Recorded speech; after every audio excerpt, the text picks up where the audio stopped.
Hello everyone, I'm Yuki. Welcome back to the IoT Programming course. This course is based on the book IoT Programming with MaTouch ESP32S3 1.28 touch. The goal of this course is to help you quickly learn the basic development of IoT applications based MaTouch 1.28 touchless controller. In our last lesson, we learned how to use the touch and encoder interface. Today, we will move on to another two important features of the book, the SD card and RTC. Now, let's start with SD card. The MaTouch 1.28 touchless controllers integrates a micro SD card, which allows you to store or read files from the micro SD card. The SD card communicates with the ESP32S3 using the SPI protocol, just like the display. However, since both the display and the micro SD cards share the same SPI bus, we need to manage their chip select pins carefully to avoid communications conflicts. Before accessing one device, always make sure to set the other device CS pins height.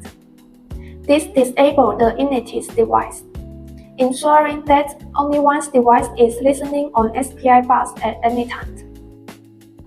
Okay, let's learn how to display an image from SD card to a touch. Using a card reader, say the image you want to display on the SD card. Note that its dimension must match the screen size 214 and 214. Okay, let's see how it's implemented in the code. By scanning the QR codes in the book, you can download all the example codes used in this course and send them to your computer. Open the file SD display image.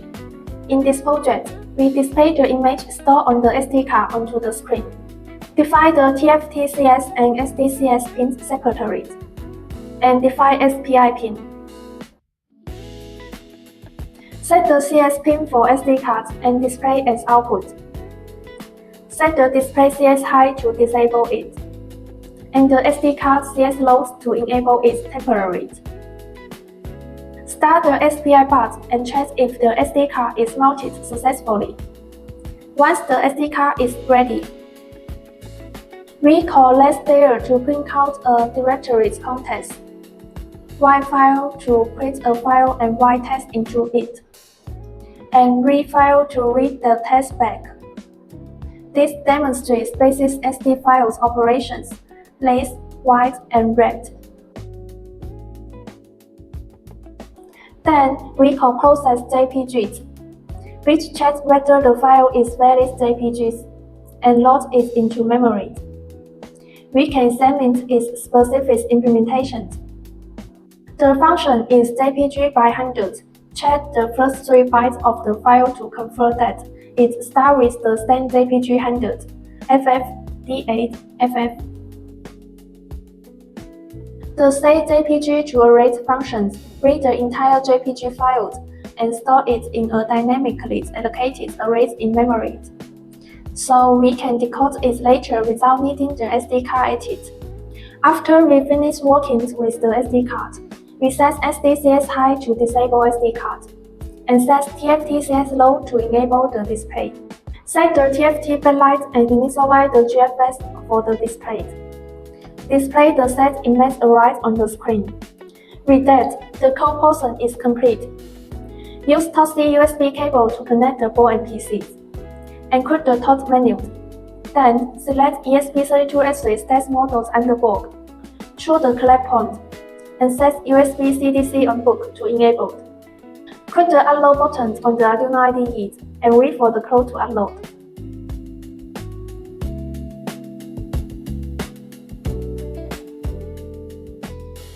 The screen displaying the desired image normally.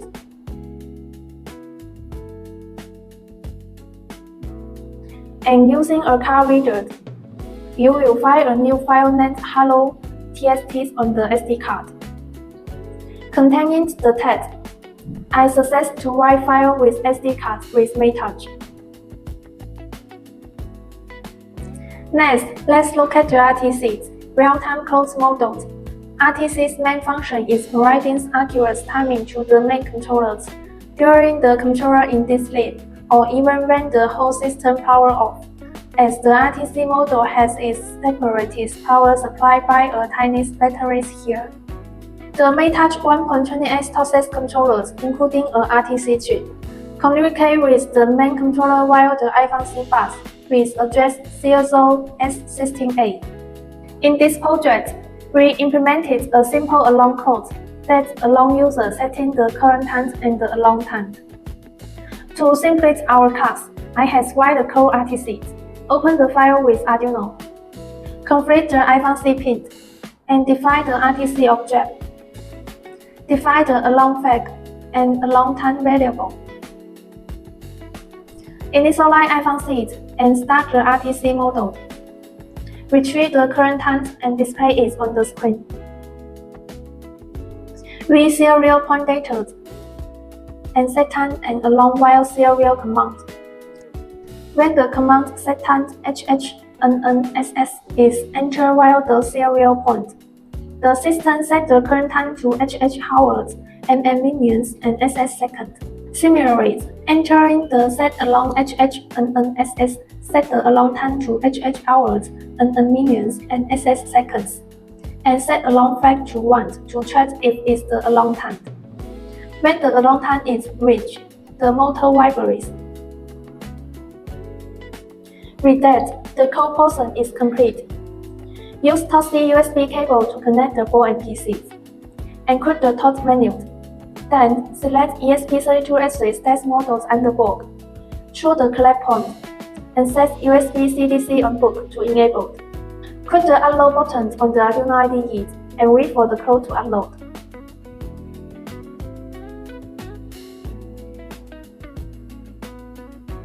Now, we can set the alarm code to current time.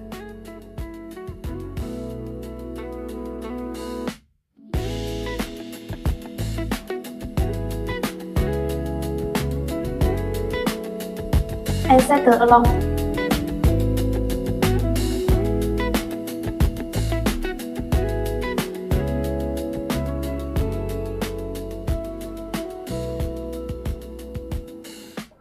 When the alarm time is reached, the screen's motors will vibrate to alarm you. After unplugging the power and reconnecting it, you can see that the time is still preserved. Congratulations on completed lesson 6. Thanks for watching. Bye!